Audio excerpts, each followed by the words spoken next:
Hello, my dear friends. A very warm welcome to our platform of Educated Sapiens and आप देख रहे हैं win series.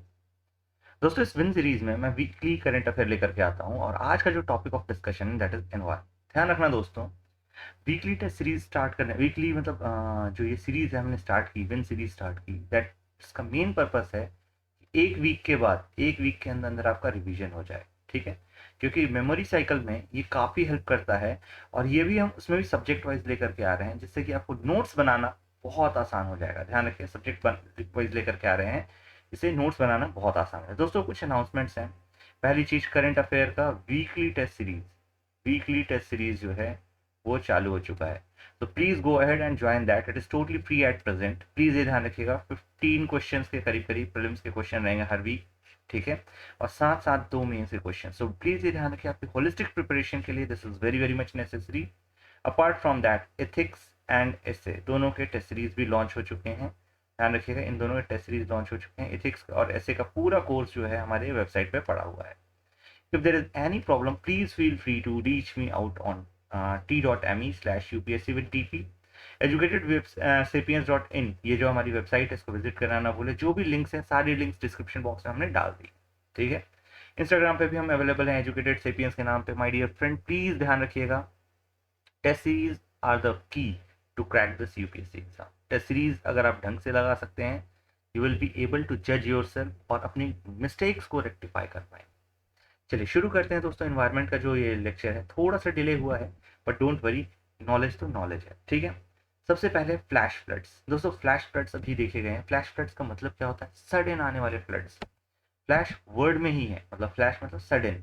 ठीक है, और फ्लड्स एकाएक से फ्लड आता है और गायब हो जाता है। ठीक है, अमरनाथ में ऐसा अभी अभी देखा गया था। 13 pilgrims in Amarnath, at least 13 pilgrims died and dozens went missing after flash floods caused landslips in central Kashmir. Please remember, Amarnath Yatra पे लोग जाते हैं और वहां पे ऐसा हुआ फ्लड, फ्लैश फ्लड। तो ये है क्या चीज? What is this flash flood? है ना, हिंदी में अगर मैं बोलूँ तो बादल फटना। आप लोगों में से कई सारे लोग बादल फटना का नाम सुन चुके हैं।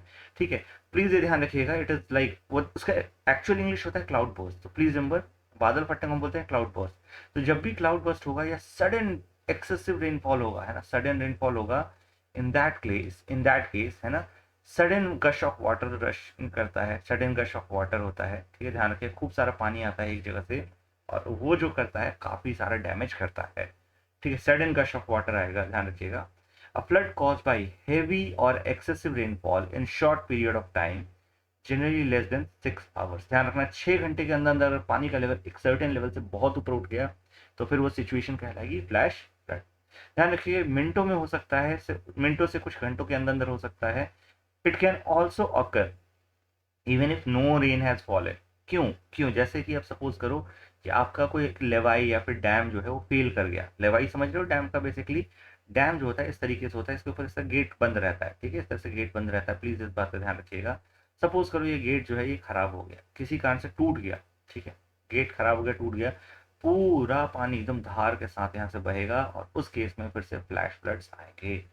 ठीक है, सडन रिलीज ऑफ वाटर के बाद भी आप देखेंगे तो इस तरह का चीज दिखता है। डेब्रिस और आइस जैम में होता है तब भी ऐसा दिखता है। ठीक है, तो ध्यान रखना फ्लैश फ्लड क्या चीज होता है। ठीक है, आइस जैम और डेब्रिस जैम मतलब मान लो ये पत्थर, ये आगे जाना था इस पानी को। ठीक है, रास्ते में क्या आ गया, खूब सारा कहीं से लैंडस्लाइड हो गई, सडनली खूब सारे पत्थर आ गए, खूब सारा बर्फ गिर गई।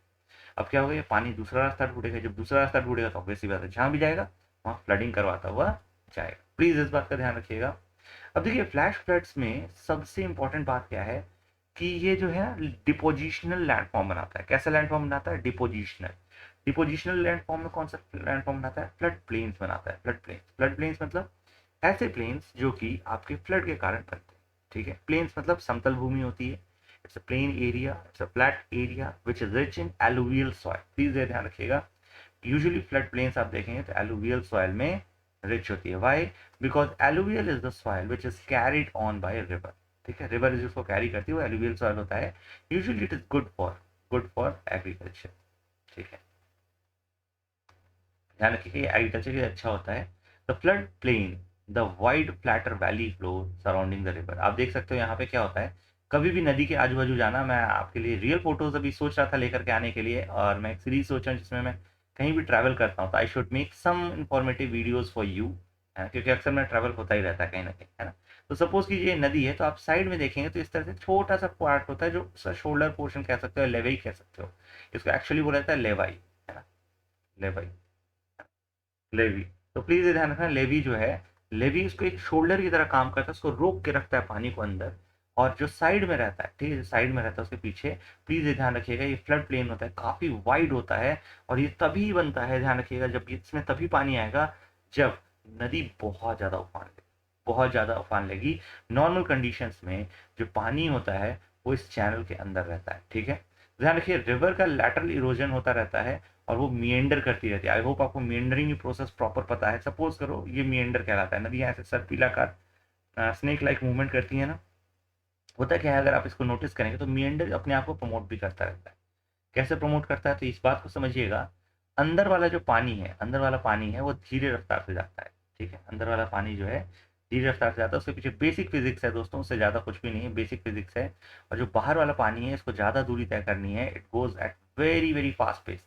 जब फास्ट पेस पे जाएगा तो क्या होगा, किनारे को कट करेगा, it will erode the corner, erode the edges, है ना। And due to this outer edge will keep on deepening. ये जो आउटर एज है ये हॉरिजॉन्टली इस तरह से बढ़ता चला जाएगा, बढ़ता चला जाएगा। And you will find that, और यहाँ पे उल्टा डिपोजिशन चालू हो जाएगा, यहाँ पे उल्टा डिपोजिशन चालू हो जाएगा अगर आप देखेंगे तो कुछ टाइम के बाद। और eventually it will transform itself into such high meander कि यहाँ पे ऑक्सबो लेक बन जाएगा। आप यकीन नहीं माने, जैसे आप, मैं साफ साफ डायग्राम बना देता हूँ, ठीक है। इस तरीके की मिएंडरिंग हो जाएगी, है ना। अब जब इस तरह की मींडरिंग हो जाती है तो दोस्तों क्या होता है, एकदम से किसी ने फ्लैश फ्लड आएगा और ये नदी है सीधी हो जाएगी। और यहाँ क्या बचेगा, यहाँ पे ऑक्सबो लेक बच जाएगा, यहाँ पे ऑक्सबो लेक बच जाएगा, क्योंकि कनेक्शन टूट जाएगा। ध्यान रखिएगा, यहाँ पे कनेक्शन क्या होगा, टूट जाएगा, ठीक है। तो ये वाला कनेक्शन टूट जाएगा, ये वाला पूरा कनेक्शन टूट जाएगा, यहाँ पे ऑक्सबो लेक बन जाएगी और नदी आपकी कुछ इस तरह से बह निकले। प्लीज ये ध्यान रखिए, ऑक्सबो लेक कैसे बनते हैं, ये ज्योग्राफी का अपने आप में एक बहुत इंपॉर्टेंट टॉपिक है, लैंडफॉर्म, ठीक है। Smaller sediment is carried further away then deposited. I hope ये क्रिस्टल क्लियर। जब भी फ्लड आता है, जब भी फ्लड आता है, पूरा फ्लड प्लेन में पानी भरेगा और जो स्मॉलर सेडिमेंट्स हैं वो दूर लेकर के जाएगी नदी और दूर दूर ले जाकर डिपॉजिट कर देगी। Largest sediment is deposited close to the channel as the river starts to lose energy. I hope ये तो बिल्कुल क्रिस्टल क्लियर है। जितना बड़ा पार्टिकल उतना जल्दी सेटल होगा, है ना, और जितना छोटा पार्टिकल उतना देरी से सेटल होगा। तो ऑब्वियस सी बात है, जो फाइनर पार्टिकल्स होते हैं वो फ्लड प्लेन में एंड की तरफ रहते हैं, और जो बड़े बड़े पार्टिकल होते हैं वो रिवर की तरफ रहते हैं। तो आप देख सकते हो इस कारण से वो क्या होता है, layers of sediment cover the flood plain. तो हमेशा फ्लड प्लेन आप देखोगे इस तरीके से रहता है, और एंड पे लेवाई रहती है, लेवाई हमेशा ऊंची रहती है। आप देख सकते हो, ये देखो लेवाइज कहते हैं, दे क्रिएट लेवाइज और large natural embankments close to the channel. I hope ये क्रिस्टल क्लियर है आपको, इसको लेवाइज कहते हैं, ठीक है। प्लीज इस बात का ध्यान रखिएगा, ये जो एज है इसको लेवाइज कहते हैं, और ये नेचुरल बैरियर की तरह काम करता है, एडिशनल सेफ्टी फीचर देता है हमारे रिवर सिस्टम को, है ना, हमारे रिवर सिस्टम को, हमारे फ्लड प्लेन्स को, हमारे प्लेन्स को रिवर एक्स्ट्रा सेफ्टी फीचर देता है, पानी एकदम से जल्दी से ऊपर नहीं आएगा, ठीक है। अब देखिए दोस्तों, मणिपुर में लैंडस्लाइड हुई है, ऑफन नॉर्थ ईस्ट की न्यूज कम कवर की जाती है, but that does not mean इसको पूछा नहीं जा सकता है, ठीक है। Landslide is defined as the movement of mass of rock debris and earth down a slope. ध्यान रखना, landslide is nothing but sudden movement of huge amount of earth, earth है ना, basically earth. If the same thing will happen with ice, है ना, और snow, what it will become, please comment in the comment section, comment section बताइए। इस ये बन जाएगा एवेलैंच। ध्यान रखना, ये एवेलैंच बन जाएगा, आइस और स्नो जब भी फॉल होगा सडन मूवमेंट शो करेगा, इट विल बिकम एवेलैंच। तो प्लीज रिमेंबर, रॉक, डेब्री और अर्थ, है ना, it can be of any type, है ना। About 12.6% of Indian landmass is prone to landslide. Please remember, complete Himalayas are highly prone to landslide. Why? Because there we have found that there are two continental plates which are converging. दो continental plates आपस में converge कर रही हैं, एक Eurasian plate और दूसरी Indian plate, है ना। प्लीज रिमेंबर, ये दोनों कन्वर्ज कर रही हैं और इसके कारण बहुत ज़्यादा भूकंप आते हैं उस एरिया में, बहुत ज़्यादा सिस्मिसिटी देखने को मिलती है। और जहाँ भी भूकंप के झटके रहेंगे, ऑब्वियस सी बात है आपको। अच्छा, दूसरी चीज़ एक और है, एक चीज़ और ध्यान रखना, ये सारे के सारे फोल्डेड माउंटेन है। हिमालयाज कैसे हैं, फोल्डेड माउंटेन। आई होप ये क्लियर है। तो this is made up of loose marine sand, loose marine belt, है ना। Please remember, these are folded mountains, ठीक है। तो इस कारण से भी यहाँ पे काफी आसानी से जरा सा भूकंप का झटका आता है, थोड़ा पानी मिलता है, the ground is ideal for the landslide. Please remember this thing. Apart from that, western Ghats, due to concentrated rainfall and overburdening of hills are now becoming more and more prone to landslides. Please ये ध्यान रखिएगा, आप केरला जाएंगे, अथाह बारिश होती है, बहुत ज्यादा बारिश होती है, जब बारिश होती है तो rainfall is too much, so there is highly concentrated rainfall and hills are now it is overburden, we are cutting trees, you also know that, है ना। तो प्लीज मेक श्योर कि आपको ये चीजें ध्यान में। मेजर कॉजेज ऑफ लैंडस्लाइड्स की अगर मैं बात करता हूँ, प्लीज ये ध्यान रखिए, geological reasons are there, weak or fractured earth or rock. Please remember, geological factors are there, weak or fractured earth or rock. Morphological, slopes that lose their vegetation to fire or drought. ठीक है, morphological reasons भी हैं and human activities. सो ध्यान रखिएगा, ऐसी बात नहीं है नेचर में कभी लैंडस्लाइड होता ही नहीं था, we humans are only responsible factor, no, this is not correct. But the truth is कि जब ह्यूमंस घुसते हैं किसी चीज में, they accelerate the process. By deforestation, we have accelerated the morphological changes on the hills, and that has created a very ideal ground for landslide. Please remember this thing. This is one of the major factor. Humans are always a major factor. ठीक है? Steps taken by government to control landslide. Landslide को रोकने के लिए सरकार ने क्या क्या कदम उठाए हुए हैं? Landslide early warning system LEWS by GIS under land slip project. Please ये ध्यान रखिएगा, लैंड स्लिप प्रोजेक्ट चलाया जा रहा है GIS के द्वारा, ठीक है। Landslide early warning system develop किया जा रहा है, ठीक है। GIS के through landslide early warning system develop किया जा रहा है लैंड स्लिप प्रोजेक्ट के तहत। तो दोस्तों GIS जियो इन्फॉर्मेटिक सिस्टम है ना, इंफॉर्मेशन सिस्टम। तो जियो इंफॉर्मेशन सिस्टम अगर आप देखोगे तो दोस्तों ध्यान रखना, GIS जो होता है ये काफ़ी इंपॉर्टेंट टेक्नोलॉजी आज की डेट में, क्योंकि आप किसी भी चीज़ की लोकेशन को टैग कर सकते हो, टाइम स्टैम्पिंग कर सकते हो इस पर्टिकुलर टाइम पे। जैसे कि आप देखो GPS ग्लोबल पोजिशनिंग सिस्टम आपका GIS सिस्टम का भी यूज़ करता है, maps GPS and GIS system का यूज़ करता है गूगल मैप्स। प्लीज़ ये ध्यान रखिए, गूगल मैप्स वो क्या बता देता है, सड़क पे कहाँ कितना कंजेशन लगा है, कहाँ कितना कंजेशन लगा है, तो वो they will show it with the red colour, they will show it with the red colour. क्या, क्यों दिखा पाते हैं, क्यों दिखा पाते हैं? ऑब्वियसली बात है, आपको भी समझ में आ रहा है इसमें कि ये इसलिए दिखा पाते हैं, है ना, इसलिए दिखा पाते हैं गूगल मैप्स क्यों रेड कलर दिखाता है, क्योंकि they are checking your location and location of other people from the same area, and when they are checking location of so many people and they are moving very slowly, they mark it as red, है ना। Geological survey of India's landslide susceptibility mapping in different part of the country. ध्यान रखिए, geological survey of India landslide susceptibility को ही map कर रहा है देश के अलग अलग हिस्सों में, ठीक है। National disaster management authority NDMA ने भी गाइडलाइंस निकाली है लैंडस्लाइड हजार्ड जोनेशन के। दोस्तों ध्यान रखना, हजार्ड जोनेशन हमेशा एक बहुत इफेक्टिव टेक्नोलॉजी रही है, जिसकी मदद से हम किसी भी डिजास्टर की सीवियरिटी को डिसाइड करते हैं और उसके हिसाब से एक्शन प्लान तैयार करते हैं। क्योंकि किसी एरिया में कोई डिजास्टर ज़्यादा सीवियर है तो why won't we go for better मतलब प्लानिंग ओवर देयर, है ना। तो ध्यान रखें, अर्थक्वेक का भी इसी तरह से जोनेशन हो रखा है, Zone 2 to Zone 5 are the current zones. ध्यान रखिए, Zone 2 से Zone 5 तक, है ना, तो बीच में 3 and 4 भी आएगा। प्लीज ये ध्यान रखिएगा, काफी इंपॉर्टेंट है प्लीज इस चीज का। Next one is heat index. Heat index please ये ध्यान रखिए, हीट इंडेक्स, ठीक है। हीट इंडेक्स क्या है दोस्तों, समझना, आज की डेट में एक और कॉन्सेप्ट चला है। अगर आप कभी भी अपना वेदर फोरकास्ट देखते हो, वेदर फोरकास्ट देखते हो, ठीक है ना, तो वहां पे देता है टेम्परेचर। टेम्परेचर में क्या लिखता है, 39 degree Celsius but feels like 42 degree Celsius. अब ये फील्स लाइक क्या है, what is this feels like, है ना। अब ये फील्स लाइक के पीछे मेजर कारण होता है ह्यूमिडिटी, है ना। I was in Delhi yesterday, है ना, मैं दिल्ली में था कल। आपको यकीन नहीं होगा कि in the morning it was not that hot. अगर आप टेम्परेचर देखते तो शायद 31 32 या मैक्स टू मैक्स 35 होता, max to max. But suddenly due to excess of humidity it was feeling as if I have been put in boiling pot, है ना।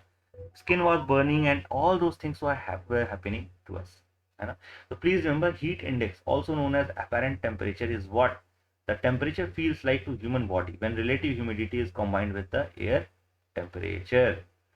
On getting hot, the human body begins sweating to cool itself through evaporation. क्या होता है ना, एक बात समझना कि रिलेटिव ह्यूमिडिटी ज़्यादा होती है तो हमारी बॉडी तुरंत स्वेट करने जैसे ही, मतलब sorry, I am really sorry, मैं उल्टा बोल गया, है ना। तो ध्यान रखना कि हीट इंडेक्स क्या है, अपैरेंट टेम्परेचर, जब ह्यूमन बॉडी स्वेट नहीं कर पाए रिलेटिव ह्यूमिडिटी का। अब ये समझना क्या है, ठीक है।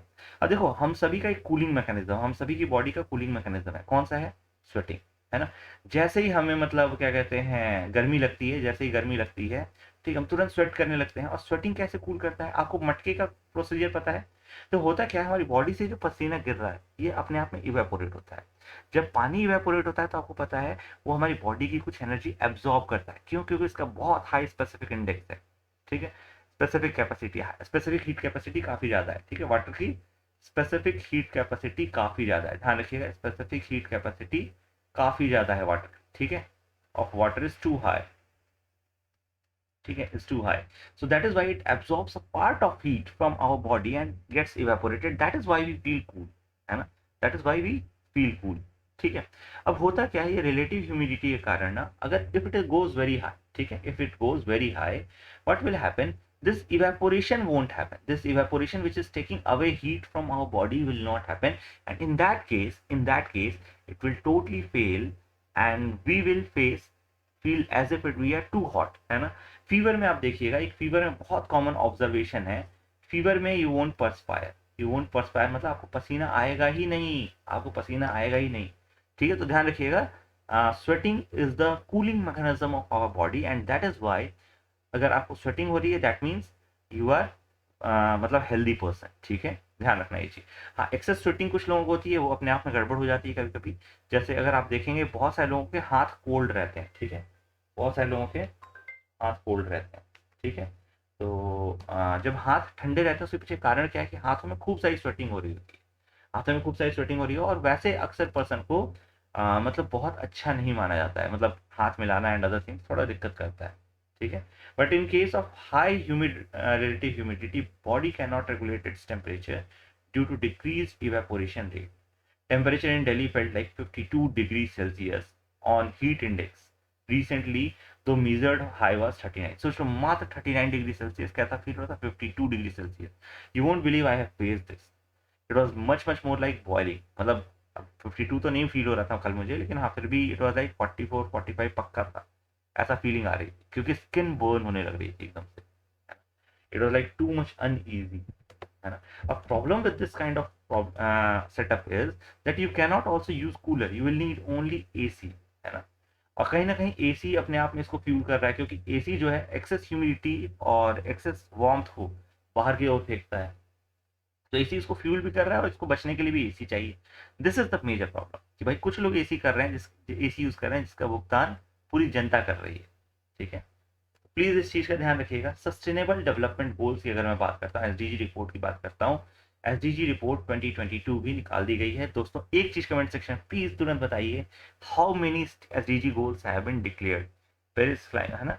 एसडीजी गोल्स कितने डिक्लेयर किए गए? तो दोस्तों ध्यान रखिए, टोटल 17 है, इसके नंबर लाइन से आपको याद होना चाहिए, लाइन से आपको याद होना चाहिए दोस्तों, ध्यान रखना। SDG report was too much in news and it is very very much important, काफी इंपॉर्टेंट है, आप समझना।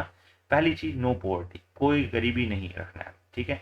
जीरो हंगर, दूसरा भाई पेट खाली भूखे पेट भजन नहीं होता, ठीक है। तो गरीबी हटाओ, भूखमरी हटाओ, ठीक है। तीसरा है हेल्दी बनाओ, है ना। पोवर्टी हटाने के लिए क्या करना पड़ेगा? हंगर को कम करना पड़ेगा, और हंगर कम करने के लिए आपको गुड हेल्थ एंड वेलबींग चाहिए। गुड हेल्थ वेलबींग मिल गई तो फिर क्या ढूंढोगे? एजुकेशन ढूंढोगे, एजुकेशन ढूंढोगे होगा तो कार्ल मार्क्स हाथ में आएंगे और जेंडर इक्वालिटी चालू हो जाएगी, ठीक है। और फिर जब जेंडर इक्वालिटी आएगी तो आपको भी पता है क्लीन वाटर एंड सैनिटेशन होगा। जब क्लीन वाटर एंड सैनिटेशन की बात चलेगी तो फिर मोदी जी आएंगे, बोलेंगे भैया अफोर्डेबल एंड क्लीन एनर्जी दे दो, ठीक है। Decent work and economic growth दो, इसकी भी डिमांड चलेगी, है ना। जेंडर इक्वालिटी के सारे फॉलो आउट्स होंगे ना, तो सीक्वेंस में याद रखना। जब सभी कोई पढ़ लिख जाएंगे, सभी जेंडर इक्वालिटी आ जाएगी, तो क्या होगा? Industry, innovation and infrastructure focus होने लगेगा। जो हमारा startup India, stand up India, shark tank चल रहा है ना, तो ये नवा है, ध्यान रखना, ठीक है। 9 शार्क्स हैं, ठीक है, वहां पे 9 शार्क, ठीक है। कितने थे? 4 थे ना, 4 नहीं है, 9 शार्क्स, ऐसे याद रख लो, ठीक है। तो अपने आप आ जाएगा इंडस्ट्री, इनोवेशन, इंफ्रास्ट्रक्चर, ठीक है। उसके बाद 10वें नंबर पे सचिन जी बैटिंग करने जाते थे, उन्होंने बहुत बड़ी इनइक्वालिटी खड़ी कर दी है, ठीक है। 10वें नंबर पे सचिन जी आते थे, he is like God of the cricket, है ना। उन्होंने बहुत बड़ी इनइक्वालिटी खड़ी कर दिया, उसको कम करना है, ठीक है। 10 नंबर की जर्सी वैसे भी बहुत महान खिलाड़ियों दी जाती है, ध्यान रखिए, 10 नंबर जर्सी अक्सर बहुत महान खिलाड़ियों दी जाती है। सस्टेनेबल सिटीज एंड कम्युनिटी, ठीक है। तो 11 नंबर पे क्या है? एक एक ऐसे ऐसे बिल्डिंग बनती है ना, ऐसे बड़ी बड़ी, है ना। तो बस यही चीज आपको ध्यान रखना है, सस्टेनेबल सिटीज एंड कम्युनिटीज बनाना है। इसके बाद 12 मतलब रिस्पॉन्सिबल कंजम्पशन एंड प्रोडक्शन है। 13 इज क्लाइमेट एक्शन, 13 जो है क्लाइमेट एक्शन है।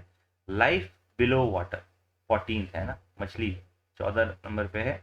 और ध्यान रखिएगा life on land is 15, 16 is peace justice and strong institution, ठीक है। And 17 is partnerships for goals. Please ये ध्यान रखिएगा, अच्छे तरीके से याद रखिएगा, क्योंकि ये कई बार आपको काम आएगा, ठीक है। अच्छा चलो आगे देखते हैं। तो ध्यान रखना ये जो रिपोर्ट है एसडीजी रिपोर्ट 2022, ये किसने रिलीज की है? It has been release by united nation, है ना।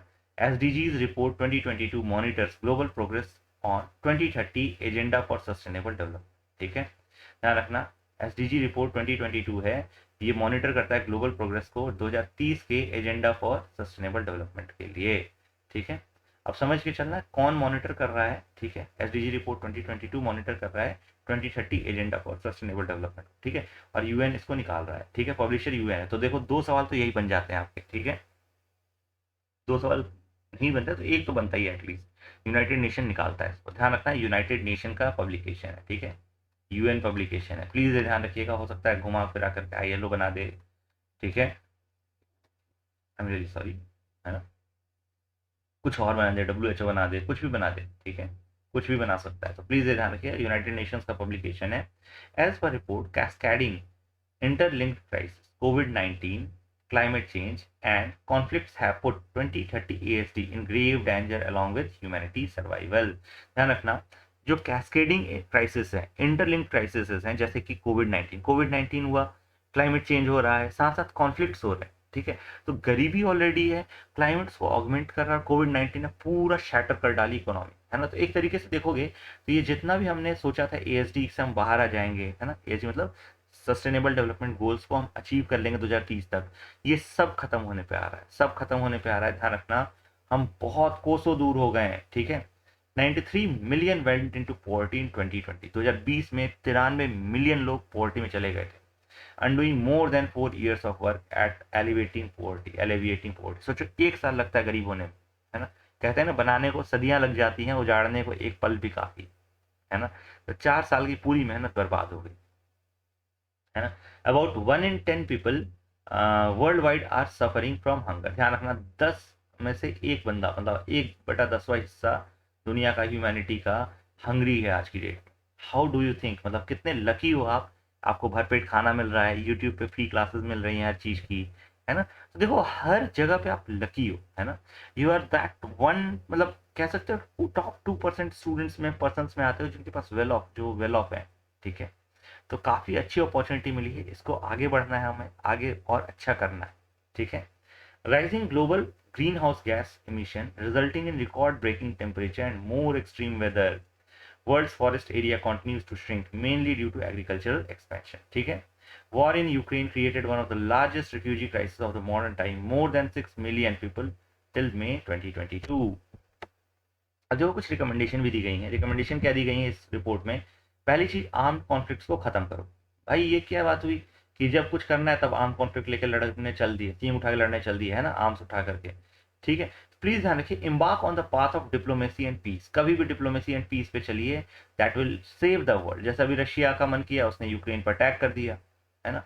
तो ध्यान रखिए ये सारी चीजें काफी डिफिकल्ट हैं, काफी डिफिकल्ट हैं, और काफी हद तक दुनिया को तबाह कर रही है। सोचो यूक्रेन जो था अगले पिछले 10 20 साल 30 साल में जो प्रोग्रेस की थी, इसने जितना बेहतरीन इंफ्रास्ट्रक्चर बनाया, सब नेस्तनाबूद हो गया, सब खत्म हो गया यूक्रेन। आपको देखो एक गरीब कंट्री की तरफ काउंट होगा Ukraine.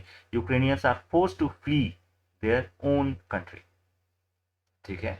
Adopt low carbon resilient and inclusive development pathway. ध्यान रखना हमें और क्या करना है, साथ साथ low carbon resilient and inclusive development pathways को भी अडॉप्ट करना है, ठीक है।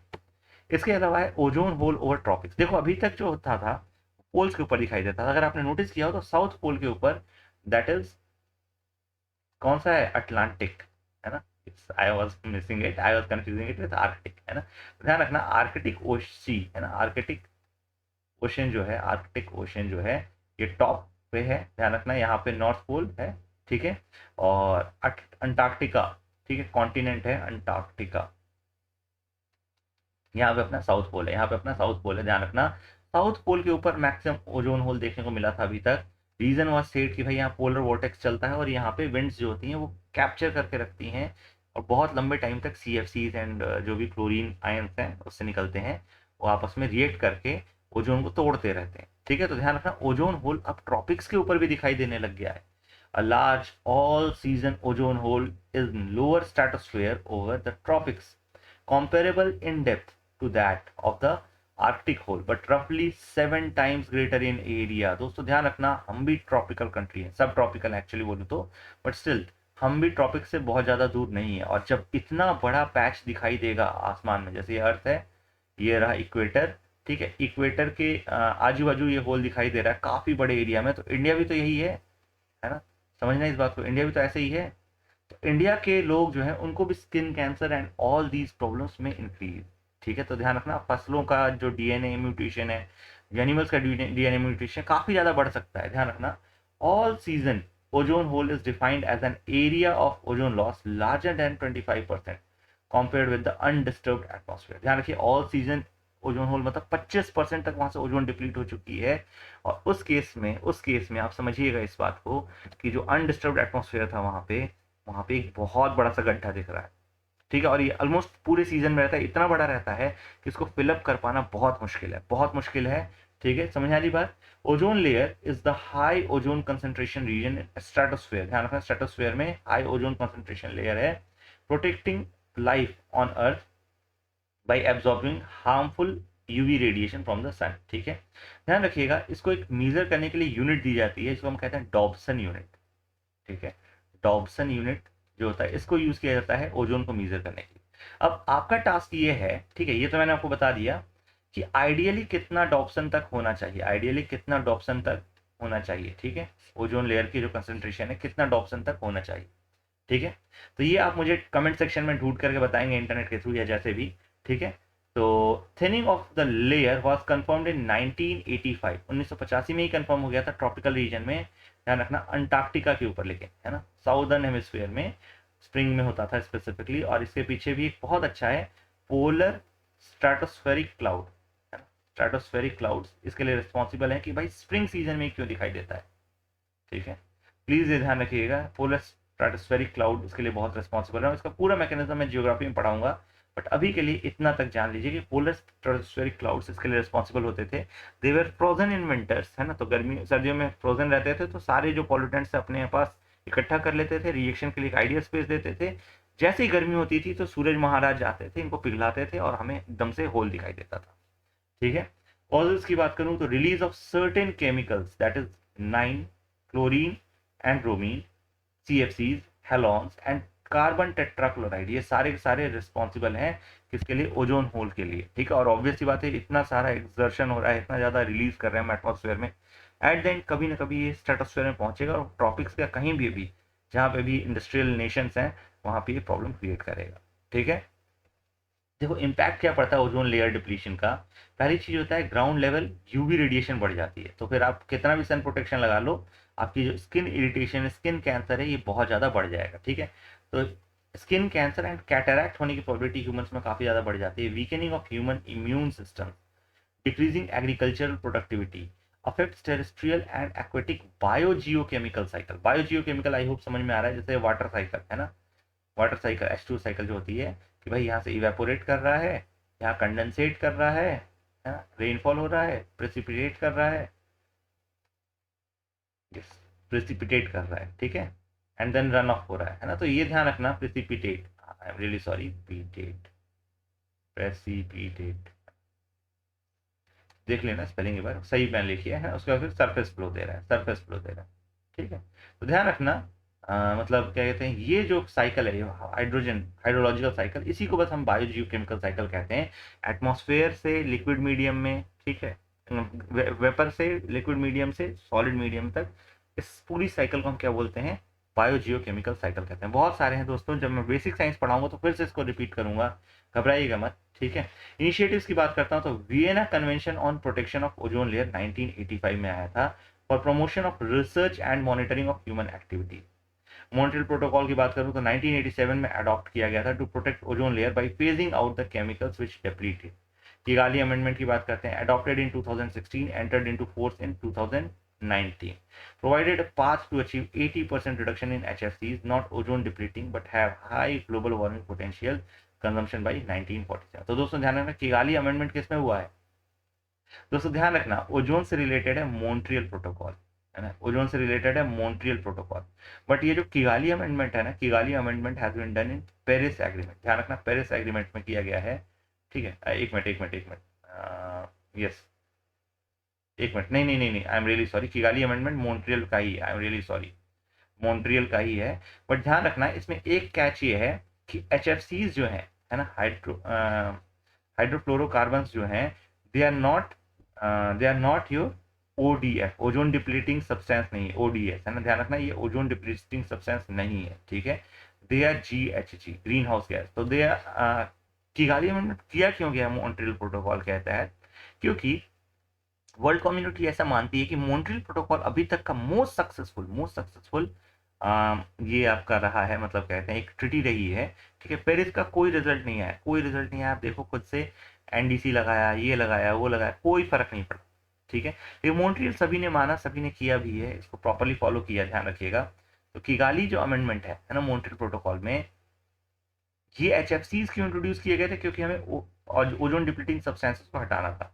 तो एक मॉन्स्टर से लड़ने के लिए आप दूसरा मॉन्स्टर खड़ा कर रहे हो, तो कहीं ना कहीं इसी कारण से जो कंट्रीज थी वो साथ में आई, बोली कि देखो भाई एक मॉन्स्टर दूसरे मॉन्स्टर को खड़ा करने के लिए दूसरा मॉन्स्टर नहीं खड़ा करना, एक मॉन्स्टर को किल करने के लिए, ठीक है। So we should make sure कि भाई चीजें सिंक में चलें, ठीक है। अब देखो इसको भी मतलब फेज आउट करना है, तो ध्यान रखिएगा HFCs जो है वो ODS नहीं है, ठीक है, ओजोन डिप्लीटिंग सब्सटेंसेस नहीं है।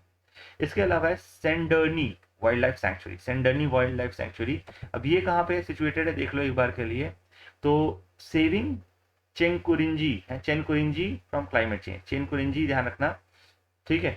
ये अगस्त मलाई बायोस्फीयर रिजर्व का पार्ट है। और दोस्तों एक चीज ध्यान रखना, एक चीज बहुत इंपॉर्टेंट है जो यहाँ पे मैं बताना चाहूंगा आपको, कि UPSC अक्सर आजकल क्लब करके पूछ रहा है भाई ये जो है इस बायोस्फीयर रिजर्व का पार्ट है या नहीं है, ठीक है। तो ध्यान रखना चेनकुरिंजी जो है, मतलब ये सेंदुरनी वाइल्ड लाइफ सेंचुरी जो है, ये अगस्त मलाई बायोस्फीयर रिजर्व का पार्ट है, ठीक है। यहाँ पे चेनकुरिंजी को बचाना है क्लाइमेट चेंज से, ठीक है।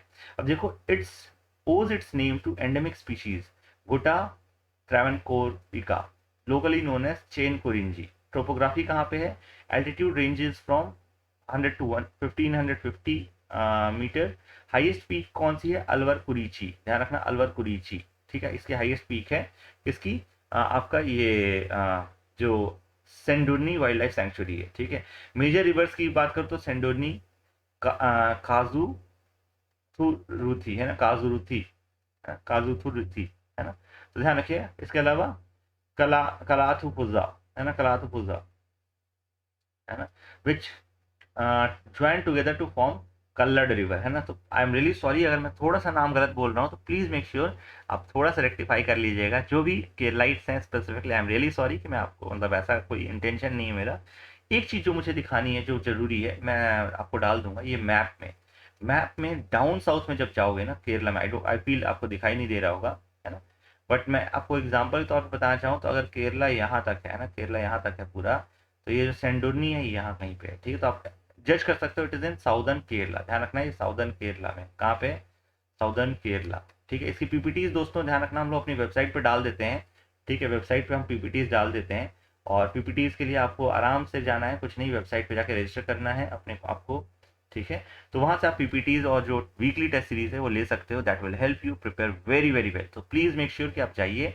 और एक और चीज, नॉर्थ टू साउथ जरूर देख लो कि कहाँ कहाँ पे क्या क्या है। जैसे वेनाड काफी इंपॉर्टेंट है, वेनाड, ठीक है, ध्यान रखो। फिर मालाबार आता है, फिर साइलेंट वैली आता है, साइलेंट वैली अपने आप में इंपॉर्टेंट है, आपको ही पता है, ठीक है, अक्सर न्यूज में रहता है। एराविकुलम, ये भी इंपॉर्टेंट है, ठीक है। फिर उसके बाद एदुक्की नेशनल पार्क, फिर पेरियार के बाद फिर शेंदुरनी अभी न्यूज में था, और सबसे लास्ट में है नेयार सबसे लास्ट में है। North to south map based question अक्सर दोस्तों इस टॉपिक से आते रहते हैं, ठीक है। अब देखो अगली जो न्यूज है ये भी बहुत छोटी है, बट डायरेक्ट क्वेश्चन पूछा जाता है। क्रोकिडूरा नार्कोडामिका was recently seen in news. It is related to या it is a species of, क्या है ये? तो देख लो जरा, एक न्यू मैमल स्पीशीज डिस्कवर की गई, एक नई मैमल स्पीशीज ही हमने डिस्कवर की है, ठीक है। Scientist have discovered a new mammal species Narcondam island. कहाँ पे खोजा गया? नारकोंडम आइलैंड में खोजा गया, ध्यान रखना। ठीक है, अंडमान आइलैंड्स का पार्ट है नारकोंडम। आई होप आप क्रिस्टल क्लियर है। ठीक है, और ये शिव फैमिली का है, शिव फैमिली का है, ध्यान रखना। वोल्केनिक आइलैंड पे रहता है एंड क्रोकीडूरा स्पीशीज अप टू 12। ठीक है, तो 12 टोटल स्पीशीज हो चुकी हैं। इसके बारे में ज़्यादा पढ़ने की जरूरत नहीं है कि भाई ग्रे कलर का होता है, डार्क थिक टेल होती है, टूथ दैट प्रोट्यूड आउटवर्ड, बाहर की तरफ निकले हुए दांत होते हैं, आप देख सकते हो यहाँ पे ऐसे ऐसे निकले हुए हैं ना। ध्यान रखना ये चीज इस तरह का दिखता है। ठीक है, ये भी जो देख सकते हो। और ध्यान रखिए ये शिव्स है, शिव है, एक तरह का क्या है, शिव है, ध्यान रखना। शिव्स have very little body fat and so they can not survive without food for more than couple of hours. तो प्लीज ये ध्यान रखिए, इसको रेगुलरली खाते रहना पड़ता है। This is white toothed shrew. ठीक है, व्हाइट टूथेड शिव है। ध्यान रखना एक तरह का नया मैमल खोजा गया है नारकोंडम आइलैंड में, जो कि अंडमान एंड निकोबार का पार्ट है। ठीक है, तो प्लीज ये ध्यान रखिए, India adds 540 species to the faunal database, 315 taxa to its flora in 2021। ठीक है, तो सोचो इतने सारे स्पीशीज हमें पता ही नहीं थे। Of 540 faunal species, 406 are new discoveries, 134 new reports to India. The most number of new discoveries were from faunal group Hymenoptera, ठीक है, an order of insects comprising of sawflies, wasps, bees and ants, in which 80 species are there total। ठीक है, India 6.1% of the faunal diversity in the world contribute करता है। इतना तो शायद याद नहीं रख पाएंगे, लेकिन ये वाला पॉइंट जरूर याद रखिएगा, ये बहुत इंपॉर्टेंट पार्ट है।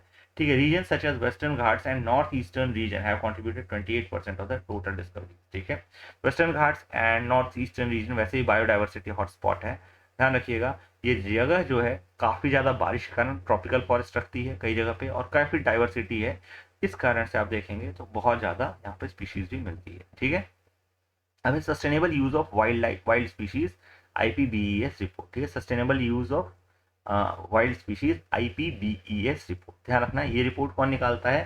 तो ये रिपोर्ट इंटर गवर्नमेंटल बॉडी निकालती है, science polity platform on biodiversity and ecosystem services. ठीक है, तो ध्यान रखिए इंटर गवर्नमेंटल रिपोर्ट है। Stated that sustainable use of wild species can meet needs of billion. The report is the first of its kind and has been conceived after a period of 4 years। 4 साल इस पर research की गई थी, उसके बाद इस रिपोर्ट को पब्लिश किया गया है, ध्यान रखिएगा। ठीक है, फाइंडिंग्स क्या रही है? डिपेंडेंस ऑन वाइल्ड लाइफ, कैसे डिपेंडेंस है वाइल्ड स्पीशीज पे? तो ध्यान रखें 70% दुनिया की जो पुअर पॉपुलेशन है ये वाइल्ड स्पीशीज पे डिपेंडेंट है। Sources of income, this is also very great source of income. Wild tree species जो होती हैं ये 2/3 of the global industrial roundwood trade in wild plants, algae, fungi and is the $1 billion industry. Please ये ध्यान रखिएगा, काफी बड़ा source of income है, $1 बिलियन इंडस्ट्री है। जैसे आप मसाले होते हैं कई सारे, वो जंगलों से सोर्स किए जाते हैं। ठीक है, तो ध्यान रखना कई सारी चीजें जैसे एल्गी हो गई, फंगी हो गई, वाइल्ड प्लांट्स हो गए, पूरी दुनिया में चलते हैं। ठीक है, इसके अलावा unsustainable logging off the tree species, ध्यान रखिएगा ये भी एक बहुत बड़ा रीजन हो गया है। Survival of estimated 12% of the wild tree species is threatened, तो ये भी बहुत बड़ा रीजन है कि हमें इसको सही तरीके से लेके चलना है। ठीक है, rural people are at risk of unsustainable use of wild species with lack of complementary alternative forcing them to exploit wild species already at risk। Cultural significance भी है दोस्तों, ध्यान रखना, इसके कारण भी एक्सप्लॉइटेशन होता है। जैसे कि वाइल्ड राइस कौन सा है? जिंजानिया प्लुस्ट्रिस L is a cultural keystone species providing physical, spiritual and cultural sustenance for many indigenous people in Great Lakes region of North America। तो इंडिया में भी दोस्तों होता है, ध्यान रखना। पर चूंकि ये वर्ल्ड्स को लेकर के था, इंटर गवर्नमेंटल था, तो यहाँ कई सारी चीजें इंटरनेशनल एग्जाम्पल्स भी मिलते हैं। तो आप इस एग्जाम्पल को उठा करके इंडिया में भी लिख सकते हो, इंडिया के हिसाब से भी लिख सकते हो। अगर आप देखो दादरा नगर हवेली में DNH में रेड राइस, वहाँ पे रेड राइस होता है, काफ़ी प्यारा होता है रेड राइस, ध्यान रखना काफ़ी अलग सा ही होता है वो rice, and they grow it for their own consumption. ठीक है, apart from that illegal trade is also a big threat. Timber and fish make up the largest volume and value of illegal trade in wild species. Please ध्यान रखिएगा, timber and fish. इसका recommendations की अगर मैं बात करता हूँ, recommendations की बात करता हूँ, integration of economic cultural norms, social values and effective institutions and governance systems for sustainable use of wild species in future। ठीक है, in fishing, fixing current inefficiencies, reducing illegal, unreported and unregulated fishing। ठीक है, ये सब help करेगा, ये सारी चीजें हेल्प करेगा। ठीक है, ध्यान रखना, bringing scientists and indigenous people together to learn from each other with will strengthen the sustainable use of wild species। Please इस बात का ध्यान रखिएगा। इसके बाद जो नेक्स्ट टॉपिक है वो है derecho. Can you see the diagram? Derecho diagram जरा गौर से देखिए, इसके बारे में बताना चालू कर, ठीक है। होता क्या है, होता क्या है ना। आई होप ये समझ में आ रहा है आपको, है ना, कि देख करके सपोज करो एक जेट स्ट्रीम है, जेट स्ट्रीम चल रही है, ठीक है। आपको पता है जेट स्ट्रीम इस तरह से चलती है, इस तरह से घूमती घूमती चलती है। अब सपोज करो कहीं से कूल विंड का गस्ट आ गया, कूल विंड का गस्ट आ गया, तो क्या होगा, ये जो ड्राई एयर है सडनली भारी हो जाएगी, काफी ज्यादा भारी हो जाएगी, ठीक है। और इसके कारण क्या होगा, strong migrating low pressure system जो था, ये strong migrating low pressure system था, suddenly suddenly chilled dense air के मतलब कांटेक्ट में आते ही नीचे की तरफ गिरेगा, ठीक है। एक्सेलरेट्स डाउनवर्ड टुवर्ड्स ग्राउंड, ठीक है। और इसके कारण क्या होता है, ये जो बैंड ऑफ थंडरस्टॉर्म, इसके कारण क्या होता है, एक थंडरस्टॉर्म टाइप आपको फील होगा, जमीन पे बहुत तेजी से हवा चलेगी, काफी तेजी से। तो ये क्या होगा, ये बो इको कहलाता है, क्या कहलाता है, बो इको, बो इको, ठीक है। Forms moves in one direction, एक दिशा में बढ़ चलेगा, और ये फिर फाइनली आप देखो तो काफी तेज हवा के कारण काफी ज्यादा डैमेज होगा, काफी ज्यादा डैमेज होगा। आई होप ये क्रिस्टल क्लियर है आपको। ये क्या है, डेरेचो इसको बोलते हैं, डेरेचो। आई होप ये समझ में आ रहा है आपको, देख रहे हो, ये जेट स्ट्रीम है, आगे की तरफ ऊपर बढ़ रही थी, लेकिन सडनली ठंडी हवा आई तो ये पूरा नीचे की तरफ गिर रही है, और नीचे की तरफ पूरी जोरदार हवा चलेगी, खतरनाक हवा चलेगी, ठीक है। अब देखो इसके आगे देखते हैं, वाई न्यूज, क्यों न्यूज में है, क्योंकि कुछ स्टेट्स इन यूएस जो है एक स्टॉर्म सिस्टम कॉल्ड डेरेचो से स्टक हुए थे, जिसके कारण स्काई पूरा हरा हो गया था। इसका बहुत पेक्यूलियर फीचर है, स्काई आपको हरा दिखाई देता है, ठीक है। अब डेरेचो है क्या, स्पेनिश वर्ड है ला डेरेचा, विच मीन स्ट्रेट, नीचे गिरता है, स्ट्रेट, स्ट्रेट नीचे गिरता है, ठीक है। अक्सर आपने देखा होगा जब भी साइक्लोन या कुछ भी तूफान आता है तो वो गोल गोल घूमते हैं, नहीं, ये स्ट्रेट गिरता है और ग्रीन कलर का दिखता है, ठीक है। Straight line storms are those in which thunderstorm winds have no rotation, unlike tornado. It is warm weather phenomena that generally occurs in June and July. They are a rare occurrence as compared to other storm systems like tornadoes and hurricanes. ठीक है। Types की अगर मैं बात करता हूँ तो types की अगर मैं बात करूँ तो ध्यान रखना, progressive, a short line of thunderstorm that may travel for hundreds of miles along a relatively narrow path. It is a summer phenomena, ध्यान रखना समर का फेनोमेना है। सीरियल की अगर मैं बात करता हूँ, it has an extensive squall line, wide and long, sweeping across a large area, occurs during spring और फॉल, ठीक है। आई होप ये क्रिस्टल है, प्रोग्रेसिव होता है, सीरियल होता है, और इसके अलावा हाइब्रिड होता है, ठीक है। अच्छा, थोड़ी थोड़ी डिफरेंसेस है, बहुत ज़्यादा नहीं है, ध्यान रखना। ये प्रोग्रेसिव वाला बहुत नैरो पाथ में होगा, समर में होगा, और बहुत दूरी तक जाता है दोस्तों, बहुत दूरी तक जाता है। सीरियल जो है काफ़ी वाइड और लंबा होता है, तो इसलिए कम दूरी पे जाएगा, लेकिन लेकिन ध्यान रखना कि स्प्रिंग और फॉल के दौरान होगा, ठीक है। हाइब्रिड की अगर मैं बात करूँ तो इसमें दोनों ही प्रोग्रेसिव और सीरियल दोनों डेरेचो के फीचर्स होते हैं, और ज़्यादा डैमेजिंग भी होगा। What makes sky green amid derecho, अब स्काई ग्रीन क्यों हो जाती है ये समझना जरूरी है।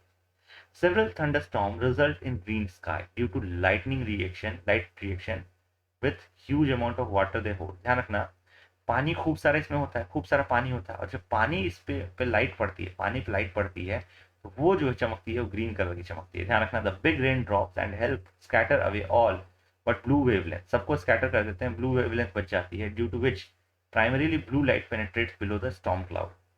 This blue then combines with red yellow of the afternoon or evening sun to produce green. समझ में आ रही बात? ब्लू, रेड एंड येलो मिल करके ओवरऑल ग्रीन बनाते हैं। आई होप ये क्रिस्टल क्लियर है आपको। दोस्तों ध्यान रखना, इसी के साथ आज का लेक्चर समाप्त होता है, ठीक है, आज का लेक्चर एंड होता है। प्लीज मेक श्योर कि लाइक शेयर और सब्सक्राइब जरूर करें, प्लीज मेरे दोस्तों, यही मेरी आपसे गुजारिश है, लाइक शेयर सब्सक्राइब जरूर करें। By the end of this month we are targeting 500 plus subscribers, 500 plus subscriber होने चाहिए। प्लीज मेक श्योर कि आप डेली सब्सक्राइब करवाएं दोस्तों से, और जगह जगह पर शेयर करें, ठीक है। लेक्चर्स पसंद आ रहे हैं तो प्लीज़ हमें कमेंट सेक्शन में भी बताएं, ना पसंद आ रहे हो तो भी बताइए कि हम क्या चीज़ इंप्रूव करें। मैं एमसीक्यूज़ की जहाँ तक बात है दोस्तों, तो करंट अफेयर का वीकली टेस्ट सीरीज हमने चालू कर दिया है, प्लीज़ ये ध्यान रखिए, वीकली टेस्ट सीरीज हमने चालू कर दिया है, तो वो आपकी बहुत हेल्प करेगा। उसके लिए आपको वेबसाइट पर जाना पड़ेगा, और आपको जो लिंक्स हैं, नेसेसरी लिंक्स हैं, वो कमेंट सेक्शन में दी हुई हैं। अभी के लिए टोटली फ्री है, ध्यान रखना, और जो लोग अभी ज्वाइन करोगे उनके लिए हमेशा फ्री रहेगा, बट हाँ बाद में हम इसमें फी लेवाई करेंगे, बट वो बाद वाले स्टूडेंट्स के लिए रहेगा, ठीक है। तो please join it as much as possible, जितने ज़्यादा संख्या में हो सके। इसके अलावा एथिक्स का कोर्स मैंने पूरा यूट्यूब पे ले लिया है, इसके अलावा मैंने कोर्स भी क्रिएट कर दिया है, और साथ ही साथ टेस्ट सीरीज भी लॉन्च कर दी। तो please do right, please do right, please make sure कि आप टेस्ट सीरीज लिखिए। और इसके अलावा एससे भी है, इसके अलावा एससे भी है, प्लीज़ ये ध्यान रखिए, दोनों का टेस्ट सीरीज लॉन्च हो चुका है, मेक श्योर कि आप जरूर लिखें, ठीक है। With that, I end this lecture, my dear friends. Thank you for attending the session, and I hope you all have a great day ahead. जितना से जितना बेहतरीन दिन हो सके उतना से उतना बेहतरीन दिन हो। और जाते जाते एक बार मैं फिर से रिपीट कर रहा हूँ, please do like share and subscribe, क्योंकि आप ही लोग मेरी स्ट्रेंथ हैं, और जो कुछ भी है I am because of you all guys. Thank you my dear friends, and do take care. Bye bye.